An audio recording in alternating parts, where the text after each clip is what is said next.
Good afternoon everyone. আজকে হচ্ছে মঙ্গলবার। মঙ্গলবারের দুপুরে আমাদের মেনুতে আছে, দেখুন আপনাদের দেখিয়ে দিই, একদম গরম ভাত। মানে ভাত এখনও আর কি কেউ খায়নি, এখনও ভাঙা হয়নি।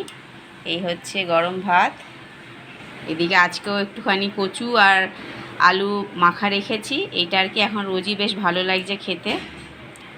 আর এদিকে হচ্ছে সোয়াবিনের আর কি ঝোল করেছি, মাখা মাখা করিনি, কেন ওরা একটু মাখা মাখার থেকে একটু ঝোলটা বেশি পছন্দ করে।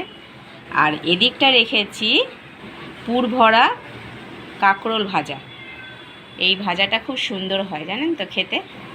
আর এদিকে ডিম সেদ্ধ রেখেছি। তা এইটাই হচ্ছে আজকে আমাদের দুপুরের মেনু। একদম সিম্পল করেছি, কেন বাইরের ওয়েদারটা এত ম্যাজে ম্যাজে ওয়েদার, যেন ভালোই লাগছে না কিছু করতে। রান্নাঘরে ঢুকলেই যেন মানে অস্বস্তিকর লাগছে। তাহলে চলুন,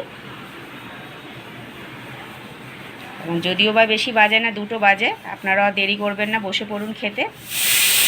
ঠিক আছে, তাহলে টাটা।